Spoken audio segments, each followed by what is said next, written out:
시청자 여러분, JTBC 뉴스룸을 시작하겠습니다. 한가위를 맞아 둥글고 환한 보름달이 이렇게 떴습니다. 여느 때보다 더 크고 환해서 더도 말고 덜도 말고 한가위만 같아라라는 말이 절로 떠오르는데요. 오랜만에 긴 연휴에 넉넉한 마음으로 반가운 얼굴들 마주하셔서 그런지 오늘 하루 전국 곳곳에서 웃음소리가 끊이질 않았습니다. 먼저 오늘 한가위 풍경부터 최연수 기자가 전합니다. 공연장에 모인 시민들이 노래소리에 맞춰 박수를 칩니다. 흥에 겨운 몇몇은 어깨춤을 춥니다. 아이들은 처음 해보는 쇠꽃dur에 걸기 체험에 신이 났습니다. 고운 한복을 차려입고 나오니 뭘 해도 재미있다고 합니다. 기분이 좋아요. 토끼 만들고 집 만들었어요. 가족들끼리 제대로 모이지 못했던 지난 몇 년 동안의 명절은 이제 기억에서 지웠습니다. 아무래도 코로나 상황이 있었기 때문에 거의 집에서만 이제 추석을 보낼 수 있었는데 이제 분위기가 많이 좋아져가지고 청와대에서 열린 전통놀이 체험 행사엔 줄이 길게 늘어섰습니다. 아빠와 함께 투어를 던져봤지만 생각보다 쉽지 않습니다. 날씨도 너무 좋고 볼거리도 많아서 아이들한테 좀 좋은 추억과 경험이 될 것 같아요. 경복궁에서는 외국인들도 함께 추석을 즐겼습니다. For today, what we did was we rent some hanboks. So me and my daughter, we wore it, and then we spent the day, the afternoon at the palace. 외국인 남편과 함께 전통 복장을 맞춰 입고 나온 시민도 있었습니다. 배우자가 스웨덴에서 온 사람이에요. 그래서 그게 추석이고 하니까 가족 방문하러 온 거거든요. 제기도 차고 떡도 만들고 오랜만에 마스크 없는 명절을 맞은 시민들의 표정은 모두 밝았습니다. JTBC 최연수입니다. 사라져가는 지하수 연속 보도, 오늘도 이어가겠습니다.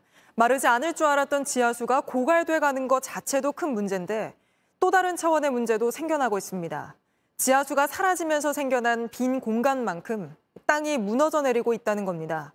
미국에선 8m나 내려앉은 지역도 있었는데 먼저 이혜선 기자가 현장 취재한 해외 사례부터 보여드리겠습니다. 1937년 캘리포니아 주정부는 댐과 운하를 건설하기 시작했습니다. 주정부와 계약한 주민 25만 명은 땅 위를 흐르는 이물을 썼습니다. 다른 농가들은 지하수를 뽑아 사용했습니다. 그런데 어느 날부터 발밑이 내려앉기 시작했습니다. The entire area that's impacted by subsidence is over 32 miles, and that incorporates everything in blue and orange. 처음엔 이유를 몰랐습니다. 10여 년 전부터 지하수 때문이란 걸 알았습니다. Those lands and the activity on those lands that have really caused this problem, they are 100% dependent on groundwater. 지하수가 빠져나간 빈 공간만큼 땅이 내려앉은 겁니다. 지난 100년, 깨닫지 못하는 사이 발밑은 가라앉았습니다. 1925년부터 1977년까지 이 지역 지반이 얼마나 꺼졌는지를 보여주는 사진입니다. 8m가 가라앉았습니다. All of that subsidence was like right up in this area here.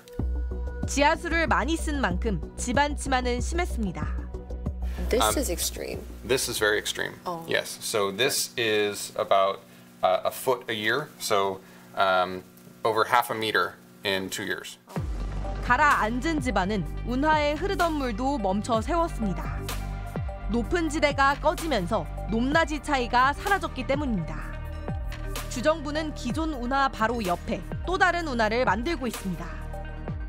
새롭게 짓고 있는 프리온트 운하입니다. 여길 보시면 첫 번째 운하와 높이 차이가 약 4m 정도 나는데 첫 번째 운하가 그만큼 땅이 가라앉았다는 겁니다. 살기 위해 뽑아냈던 지하수인데 이제 삶을 위협하고 있습니다. JTBC 이혜선입니다. 대전 대덕연구단지 연못에는 잉어가 많기로 유명했는데 하나둘 사라지기 시작하더니 최근엔 아예 자취를 감췄다고 합니다. 누군가 납치를 한 게 아닌가 연구원에서 추적했는데 범인은 사람이 아니라 따로 있었습니다. 김민 기자가 전해드립니다. 대전 대덕연구단지 표준과학연구원에 있는 연못입니다. 50년 된 이곳엔 팔뚝만한 비단잉어를 쉽게 볼 수 있었는데 2년 전 하나둘 사라지면서 이젠 남생이만 남았습니다. 몇 분 동안 먹이를 주고 있지만 물속엔 아무런 움직임도 보이지 않습니다. 연못 속의 물고기가 모두 사라진 겁니다. CCTV를 다 뒤져보고 도대체 누가 이걸 훔쳐간 거냐, 누가 그물을 투망해서 사람이 훔쳐간 거 아니냐라는 의심이 들어서 경찰에 신고를 할 생각까지 하고 있었습니다. 주변 다른 연구기관들도 비슷한 피해를 입었습니다. 사라진 잉어만 수백 마리 5천만 원에 육박합니다. 그런데 추적 결과 범인으로 지목된 건 사람이 아니라 천연기념물 수달이었습니다. 환경원에서 지난해 가을 처음 포착한 영상입니다. 놀랐던 게 이제 배 위에다가 수달이 물고기를 얹어가지고 먹는 모습을 보게 돼서 정말 신기했습니다. 수달 가족은 사람들에게 재롱도 부리고 물고기를 냉장고 꺼내 먹듯 했다고 합니다. 다만 올여름 인근 하천정비공사 이후 수달 가족은 오지 않고 있습니다.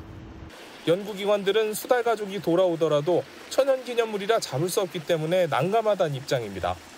수달의 비단잉어 사냥은 국내뿐 아니라 해외에서도 있었습니다. 영국의 한 호텔에서 얼마 전 1억 원 상당의 비단잉어 50마리가 없어졌는데 수달이 범인으로 밝혀진 겁니다. JTBC 김민희입니다. 안녕하세요. 뉴스룸 앵커 한민용입니다. 오늘도 JTBC 뉴스룸을 시청해주신 여러분 고맙습니다. 오늘 저녁에도 뉴스의 현장에서 찾아뵙겠습니다.